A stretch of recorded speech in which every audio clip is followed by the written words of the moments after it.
Assalamu alaikum wa rahmatullahi wa barakatuh. Welcome to Health Matters. As is customary, we will start off with the tarbiyah. Bismillahir Rahmanir Rahim. As-Sami, the all-hearing. As-Sami is one of the attributes and beautiful names of Allah subhanahu wa ta'ala. He is the one who hears all. That which comes from the lips, passes through the minds, is felt by the hearts. The rustling of the leaves in the wind, the footsteps of the ants, and the atoms moving through the void. There is no screen that prevents sound from reaching him, nor is one sound heard less than the other when an almost infinite number of sounds occur at the same time. All the sounds, voices, prayers, noises, etc., whether as loud explosions or almost imperceptible, are all heard by the all-hearing. The hearing is not in vain, for all is registered, the meaning understood, the need satisfied, the call responded to, the prayer answered. Abdu As-Sami and Abdu Al-Basir are the ones who hear and see the truth with the eyes and ears of Allah subhanahu wa ta'ala. As Allah subhanahu wa ta'ala says in a divine hadith, "My servant comes close to me with his continuous devotion until I love him. And when I love him, I become the eyes with which he sees, the ears with which he hears, and the tongue with which he speaks." Dua to be read is Rabbana taqabbal minna innaka antas sami'ul alim. Our Rabb, accept from us this duty. You are the all-hearer, all-knower. This is the dua of Hazrat Ibrahim alayhi salam and Hazrat Ismail alayhi salam on building the Kaaba. Lesson to be learnt. After any action, be humble and beg Allah subhanahu wa ta'ala to accept it. All praise is due to Allah in all conditions. Ameen. Tonight we have our guest in the studio is Zaheerah Bham Ismail. Zaheerah is in private practice for more than 9 years. She's a speech and language therapist and audiologist. Welcome, Zaheerah. Wa alaikum salam, and thank you so much for having me here.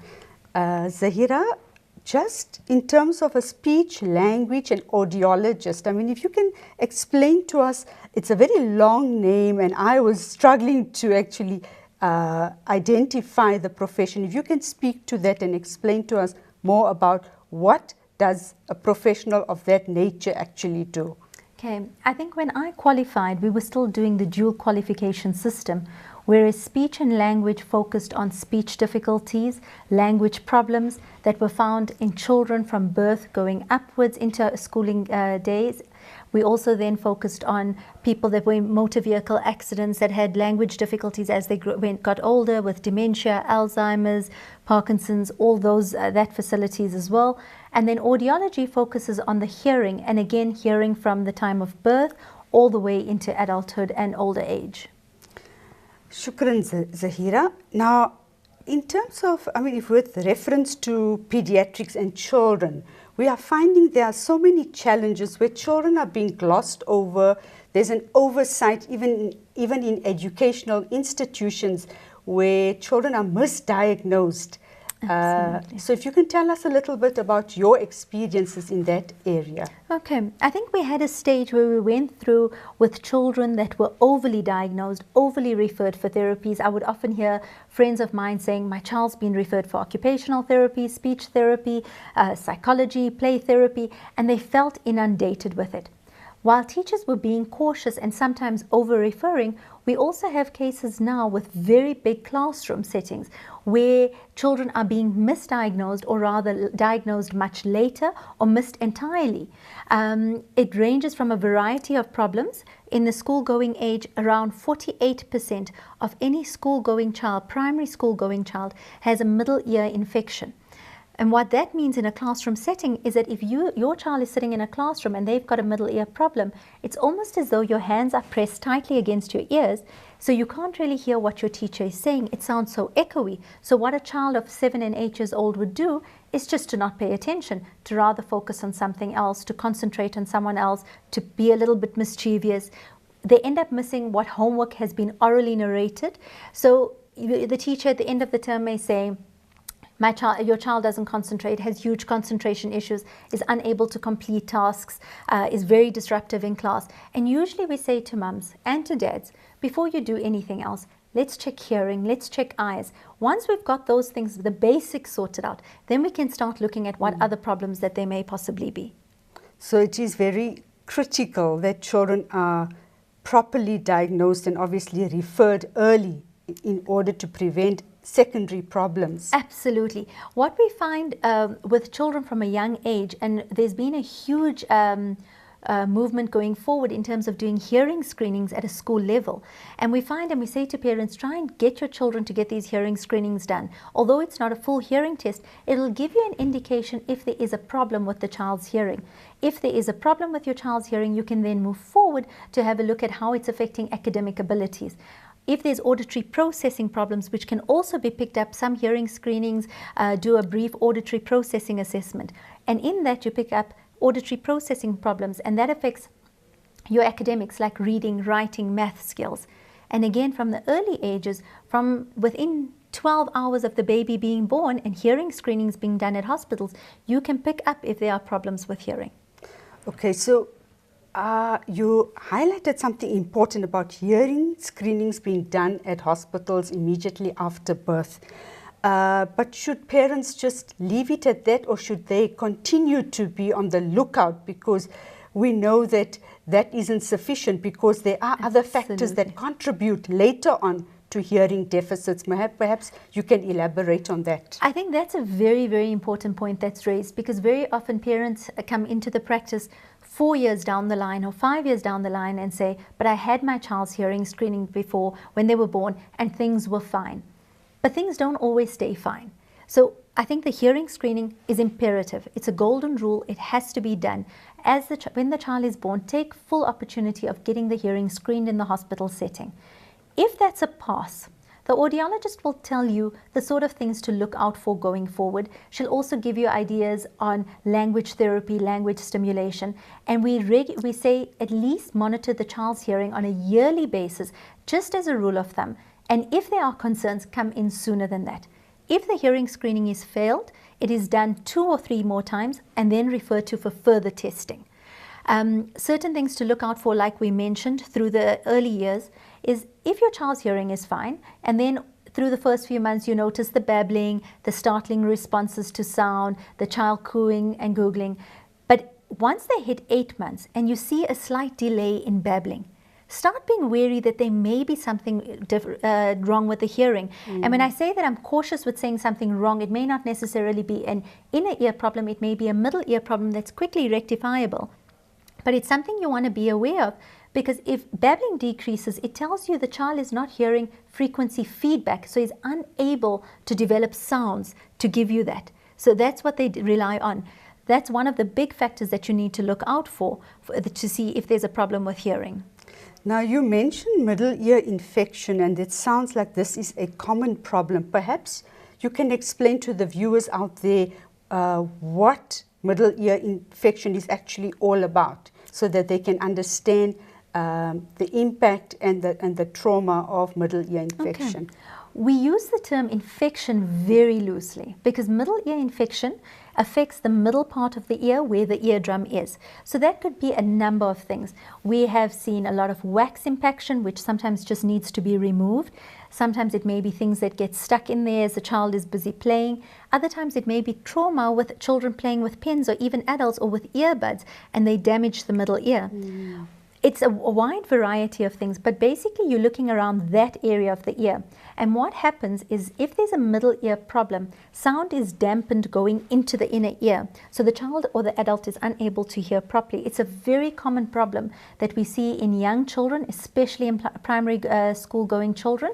And if you've got babies at home, you'll notice the kids that are going to creche or to schools will always bring home something that may be picked up by the baby.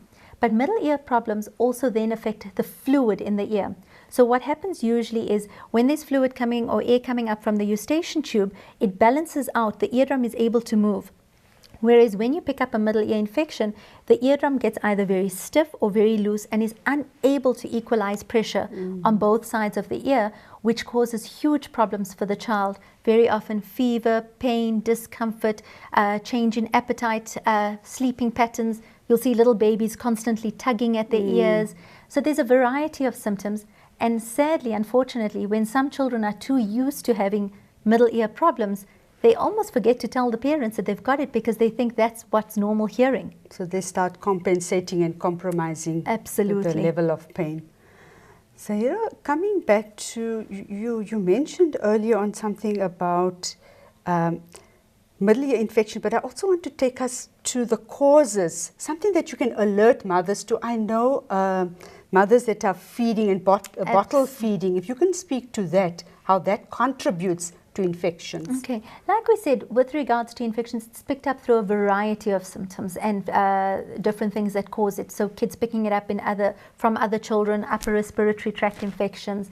But the one thing that we have found that is a huge problem that is often overlooked by mums and may not necessarily be known to happen is the angle at which you feed your baby at. So for mums that are breastfeeding, the ideal angle is if you're holding your baby like this, it's almost at a 45-degree angle. That is the ideal position to be feeding your child at. But if you're bottle feeding or breastfeeding with the child lying flat down, that's looking for problems, because what happens is the eustachian tube in a baby is at a very different angle from that to an adult. So what happens is the milk goes directly towards the back, it pulls at the area of the eustachian tube and then goes up into the middle ear. And that is a very, very big cause of middle ear problems. So you recommend that mothers actually sit up with their babies, not lie down, especially we know it's winter and Absolutely. Cold nights and they have to get up at erratic hours, but obviously in the best interest of all children. Absolutely, and especially if you want a few more sleeps going forward, the best way to do it is to avoid these ear infections. So we often say to mums, as difficult as it is, it's so easy to just put your baby next to you while you're both asleep and to do the feeding. But to preferably be seated up, make yourself comfortable. You also get those little cushions that you can lean baby on, which already automatically gives it an angle. If you're not certain about your angle, even put another cushion underneath it. It also gives you time to bond with your baby, to do language stimulation at that point. We'll now take an ad break and return to Zaheerah, Bham, Ismail.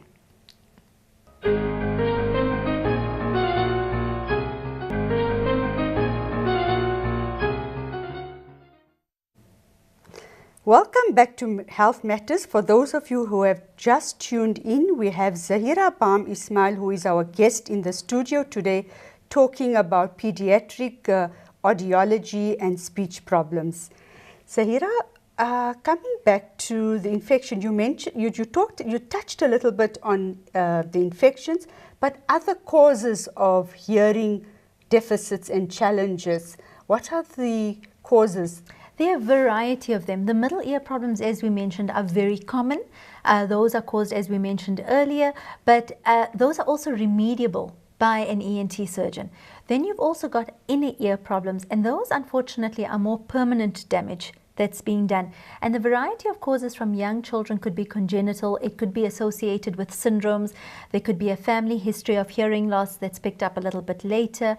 The child may not have been born with certain parts of the nerves that are required for hearing, but also going in older kids, and what we're seeing an absolute prevalence of with youngsters that are attending clubs or that are attending gyms with very loud music is noise-induced hearing loss. Okay. And that's become a very big problem, and we've said to people that know that the minute you're exposed to that kind of noise, it results in permanent damage being done, and that kind of hearing you can never get back again. Funny enough, we've even found it with hair dryers, with people who use hair dryers all the time. And what happens, and a way to know if you are having a problem with a noise-induced hearing loss is if you're in a noisy environment and you walk out of there and you hear that ringing in your ears, almost like this tree, eventually it goes away. But the next time you're in that environment, it'll take a longer time before that sound goes away. And then you'll reach a point where that sound doesn't go away at all. It's actually the hair cells that are being affected and your hearing that's being affected. And like we mentioned earlier, that kind of hearing, unfortunately, you cannot get back. It's permanent hearing loss and it's permanent damage being done to your ears. There's also very strict laws with regards to working environments that have a noise exposure of over 85 decibels, and also the amount of time that you should be spending in those environments and the type of hearing protection devices that you need to be wearing in that environment as well. So sound explosion is a huge factor. Absolutely, and guns, people going out doing sports that have very loud sounds, big problems. And Zaheerah, you mentioned family history, the congenital abnormalities, so it being a hereditary condition as well. So obviously people need to be on the guard when there is a family history. Even if the child is not born at birth, they still need to ensure that there's follow-up visits. Absolutely, especially if there is a family history. We say to parents, be cautious of it automatically. When you're getting your hearing screening done by your audiologist, or if you're seeing the ENT, mention that there is a problem in the family so that they've always got it at the back of their minds when they're doing assessments, and they can always monitor that and pick up problems before they occur. Because if you've got an inner ear problem or a hearing problem, even if it's mild, a concurrent middle ear problem really will affect the child's hearing and ability to cope. So you've always got to be on top of things. The lines are now open. Please call in at 011 086 7701 or 2 or 3. In terms of eye contact, speech development, how do you connect the two? What is the relationship between that? There were some studies that were conducted around putting children on the back or not having the child facing the primary caregiver. Can you respond to that, please? There's a very big aspect of speech and language called pragmatic skills. And that's not just eye contact, but it's turn taking, it's joint attention, it's being discussing the same thing. And sometimes with children, those are skills that have to be taught. We don't even realize we do it in a very playful method with our kids. Playing peekaboo with them teaches them joint attention, it teaches them means end. But for example, when you mentioned the eye contact, that's a very important part of conversation. When we're chatting to people, we want people to look at us when we're speaking to them because it really helps bring home the communication message. Recent studies have shown, as you've mentioned, that children that are carried on the back or pushed in strollers that are facing forward away from the mummy or from the dad have a lot more difficulties in developing communication, and there's been suggestions to say turn the child around so that the child is facing you, so the child has direct contact with the caregiver standing in front of them, and it also facilitates development of language. Indeed, and I think it's important that parents are aware of that, because often we leave children, we actually forget the importance of that eye contact and the movement as well, of the verbal skills, the engaging with the child. Absolutely, and earlier we mentioned that by a certain age you've got to look out for frequency of babbling decreasing. Another thing also is at 9 months, you also want to look out for 3 things that will alert you to the fact that the child may have a problem developing language. And when I say language, I mean any form of language, whether it's spoken language, sign language, any form of communicative language. And the 3 things would be means end, object permanence, and joint attention. So these are things that you could play with at home with your child to ensure that it does get developed. So joint attention would be putting a ball onto the table and both of you looking at the ball or focusing on the ball, or the child communicating to you that that's what they want. So they would look at the ball, look at the mummy, look at the ball, look at the mummy. So forming a triangle of communication. So the mum knows, okay, my baby needs the ball. There we go. Means end is how do you get what you need? How do you communicate that need? So for example, if you put a block that your child is playing with a little high up, how does your child tell you that they want it? If it's somewhere else, do they just forget about it? Do they turn around? Or do they actually point and start screaming or gesturing? That's telling you that they know how to get to what they need to. And object permanence. Do they understand that something is still there and still exists even if they can't see it? So if they can't see the milk, would they still be able to tell you that they want milk? And an easy way to do that is to play peekaboo games with your child. If you're missing, and there we go, there's mummy again. Those are things to develop those 3 skills that tell you that yes, language could be developing. So, the lines are open to call to the viewers out there. Please call in on 011 086 7701 or 203. We have a call online. Assalamu alaikum wa rahmatullahi wa barakatuh. Wa alaikum salam wa rahmatullahi wa barakatuh. Doctor, I'd like to know if you can just elaborate and tell us more about how does the earphones affect the ears and the eardrum as well, especially with the teenagers, you know, keeping the earphones on the ears all day long. How does it affect the ears? All right. Jazakallah, it's actually a very, very valid question and a big problem that we are seeing. With the earphones, you're putting direct sound stimulation into your ear. So that sound on a consistent basis, depending on how long you've got the earphones on for, could also cause permanent hearing loss. I know that we've often said to parents that when your teenagers are using it, or your kids, young kids also these days are using it, usually at the back of any of their iPods or any of their technological systems, there should be a self-limiting volume button which you can set into place so that they can't make it louder than that. If you can set that into place, that would be my suggestion. Warn your teenagers that if you can hear their music, it's far too loud for them. If you can hear any audio that's coming out of there, that's not the levels it should be at. It needs to be greatly reduced.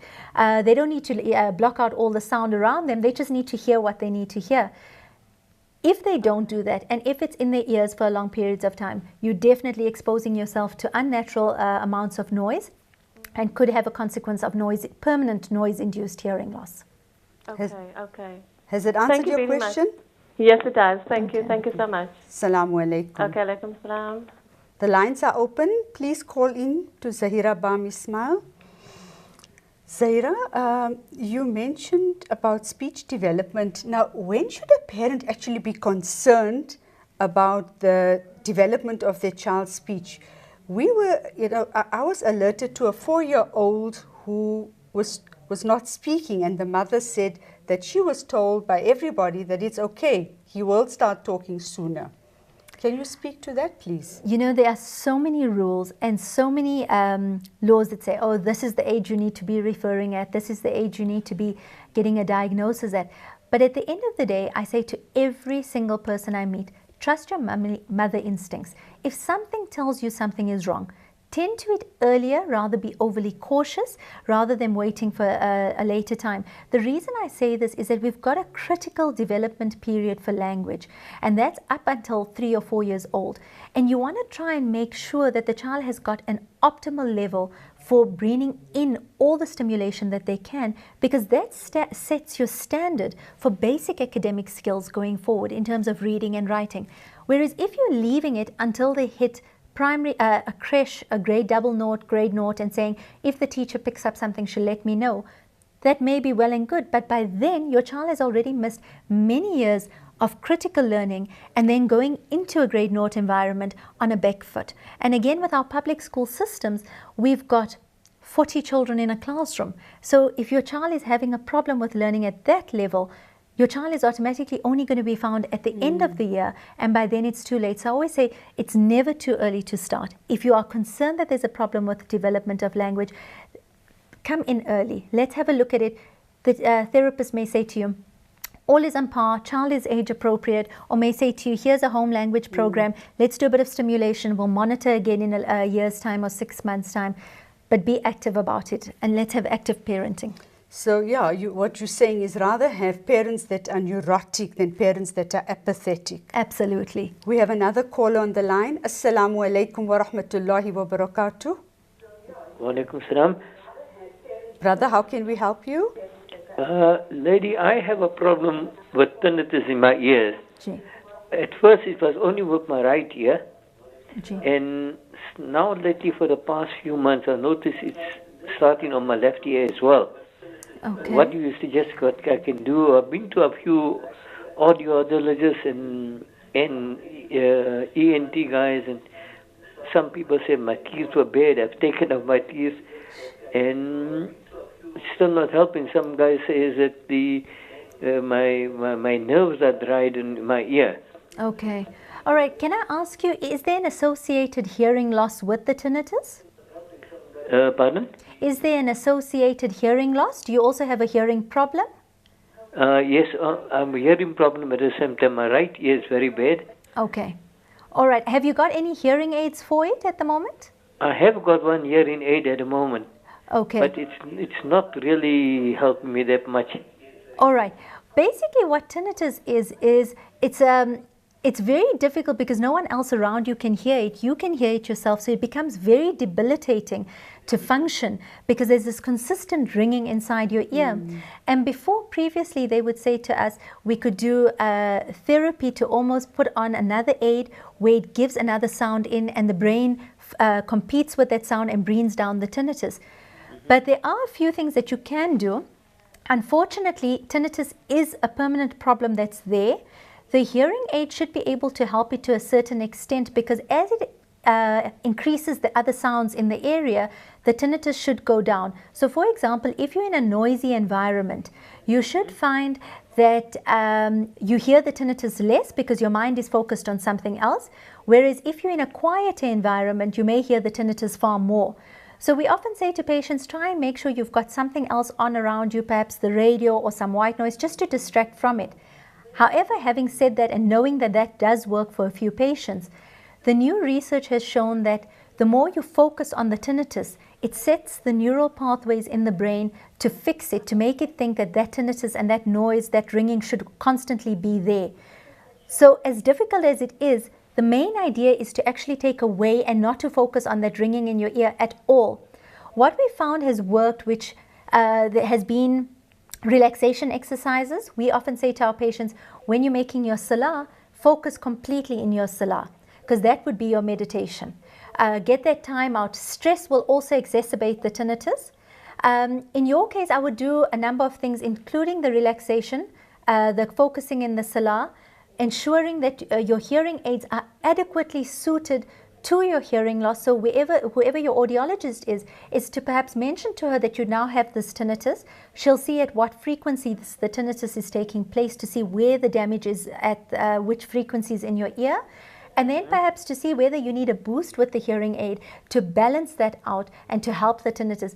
The ENTs also, there is some medication that you can take for tinnitus, but again, it's short-lived because tinnitus is a huge problem. I really do hope you manage to find a way out of it, but there are rehabilitative compensatory techniques that you can use to help you. Unfortunately, it's not going to cure it, short of you literally ignoring it and waiting for the brain patterns to change. So what you're saying, Zaheerah, is the brother needs to go and see his audiologist and his ENT. Absolutely. Okay.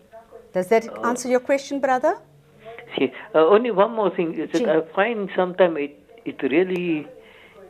I feel very irritated at night when I'm sleeping. That's exactly it. It's when it's quieter, you may have more difficulty sleeping because that ringing becomes louder. So a suggestion what to do is if it's really troubling you with regards to sleeping is perhaps to put, if you listen to your radio frequencies, it's that white noise, that shh sound. Put that on until you fall asleep and perhaps ask your wife to switch that off once you're fast asleep, because that'll help you to fall asleep, because listening to that sound detracts from you hearing the ringing in your ears. Another patient of mine mentioned to me that he had a water feature outside his room and he found it much easier to open the window and to focus on the water sounds outside, and that allowed him to fall asleep. But you almost need a distractor to fall asleep because in quiet the ringing becomes far more severe. Okay. All right. Shukran. Assalamu alaikum. We'll take an ad break now and return to speech, language and audiology matters.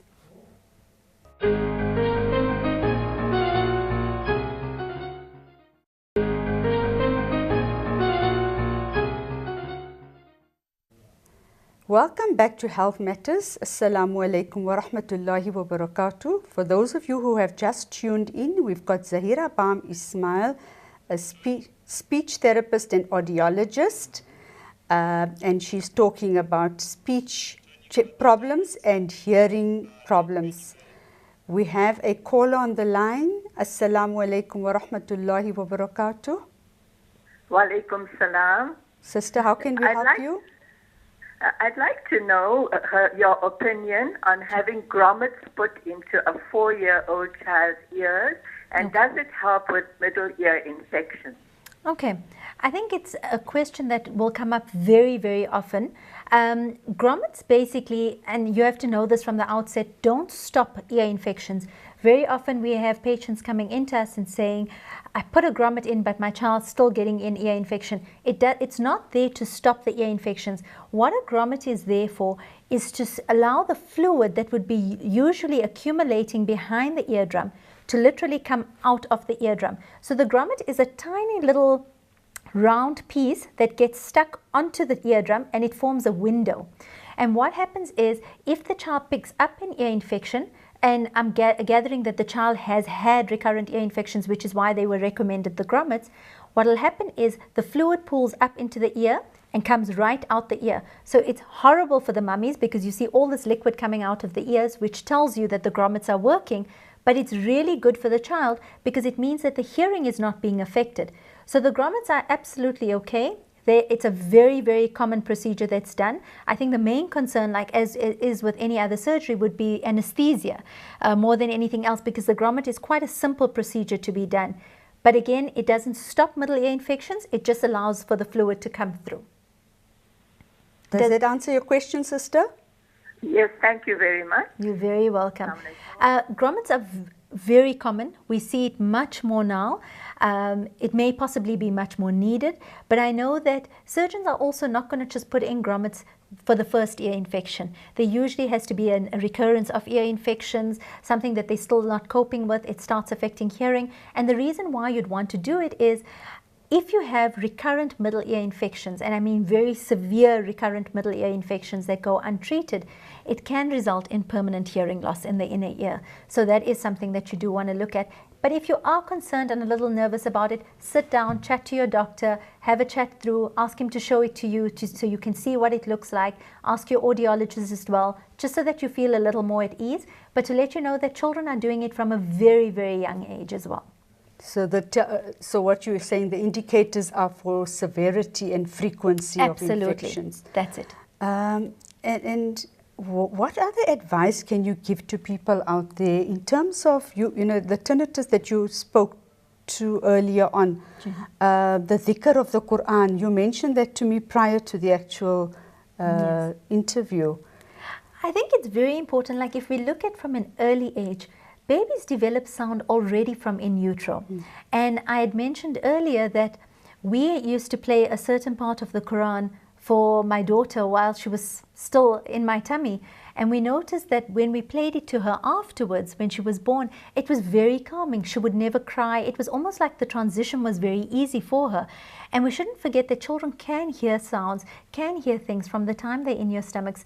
And that's why the development and the bond with the mum is so important, because they're already hearing your voice all the time before that. So it's a familiarity that comes out. Going forward into adulthood, and we talked about it briefly when we mentioned the tinnitus, is hearing in older people and losing hearing in older people is a very common trait. But for some reason, we find that if you lose your eyesight or your eyesight starts becoming affected, it's very easy to get glasses and to put it on. Whereas people are very hesitant to put on a hearing aid, although the styles of hearing aids these days have changed so much that it may not always be visible, people are still hesitant to go down the road of a hearing aid because they almost feel it makes them seem aged. And unfortunately, it's a huge misconception, because what we're finding now with the new research that's coming out is if you leave your hearing and you decide, I'll tackle it in 10 years' time or in 20 years' time when my hearing is really bad and I can't do anything about it, then I'll get a hearing aid. The problem with that is by then your neural pathways have changed and been affected so much that it can no longer pick up those sounds that it hasn't been accustomed to hearing. So even if you put a hearing aid on, you may not necessarily even get close to normal hearing again. You may still miss out certain sounds. And also now what's been shown is that hearing loss at an early age that goes untreated is a trigger factor for dementia and early onset dementia. That's interesting. So the brain cells die over a period of time and it changes the neural pathways. Absolutely, absolutely. Which is the same thing we were saying with tinnitus, is the only way these days apparently that you can get rid of it is by ignoring it, by training your brain not to hear it anymore. Zaheerah, what else can you say to young mothers out there regarding their children? How can they ensure that their children are not being glossed over or being misdiagnosed in terms of speech deficits, hearing deficits? Okay. Very interesting, and a topic again that's very common amongst many mums sitting around having coffee with friends, and that my answer to that is start your stimulation and start your development from as early on as possible. From the time your child is born, you can start with stimulation. You can start with language development. Reading is highly imperative. And when I mean reading to a few-month-old baby or to a year-old baby, it doesn't mean reading the entire story. You can discuss the pictures. Get a book that has bigger pictures in it. Discuss the clouds. Fairy tale stories are exceptionally good for younger children because of the repetitive nature. The repetitive nature is something they begin to expect, and they can repeat it with you as well. So those are very good for an early age. When you're in a classroom setting, you also want to worry about sounds, which is articulation. Is my child pronouncing all their sounds clearly? And this I often say to teachers is certain sounds like your S sound or your R sound are later developing sounds. So you don't need to bring those children in for therapy at 4 because they've got up until 7 to learn those sounds. But if you find it's affecting their intelligibility, and by that I mean how people understand them, and if it's going to affect how they function in their classroom environment, then definitely take them in a little earlier on. And the therapist will give you ideas on what you can do with your child at home. With language development, you also get normal non-fluency, where a child who's learning how to talk would go, I want the water. And I say to parents, that's not stuttering. That's normal non-fluency. As they learn language and as they grasp new words, they will have periods of that. But the moment it becomes more than that, and you notice certain trigger factors, then come in earlier as well. If you see difficulties with language, I find it difficult when people compare it and say, my niece is doing this, but my child's not doing that. My nephew's got this right, but this one doesn't have that right. Comparing is difficult because, again, boys and girls develop at different ages, at different stages. Children in their own households will develop at different stages. My daughters learned languages at very different stages of their lives. But if your instinct tells you that there's a problem, immediately go and seek advice on it. You rather subscribe to it rather than sitting at 5, 6 years old. Sometimes we even seen kids at 11 and 12 who've missed an entire period where auditory processing has been so greatly affected that it's impacting on their academic skills going forward. We'll take an ad break now and return to Health Matters.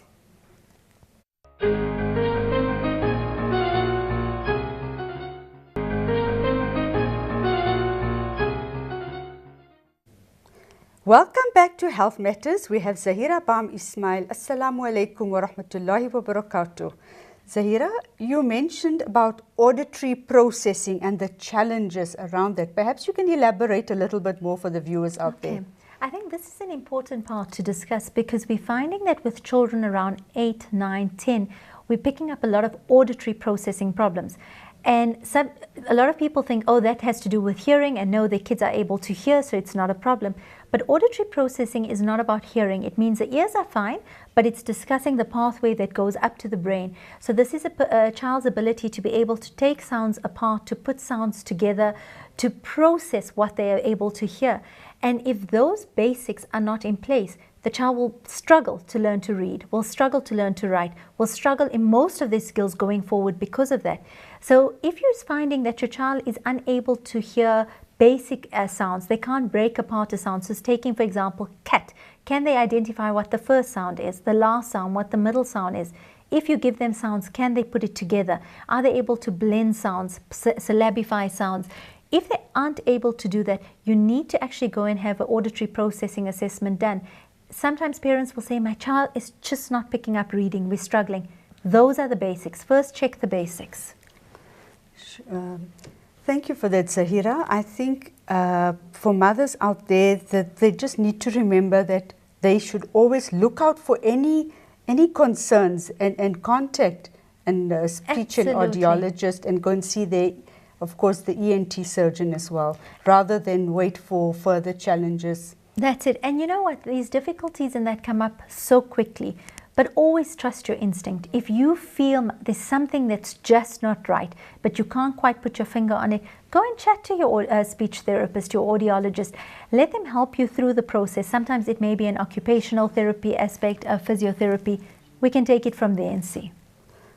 Shukran Zalilan Zaheerah. Ismail, we have come to the end of Health Matters, and as is customary, we will end with a verse from the Holy Quran. وَالْأَسْرِ إِنَّ الْإِنسَانَ لَفِي خُسْرٍ إِلَّا الَّذِينَ آمَنُوا وَعَمِلُوا الصَّالِحَاتِ وَتَوَاصَوْا بِالْحَقِّ وَتَوَاصَوْا بِالصَّبْرِ. صدق الله العظيم. السلام عليكم ورحمة الله وبركاته.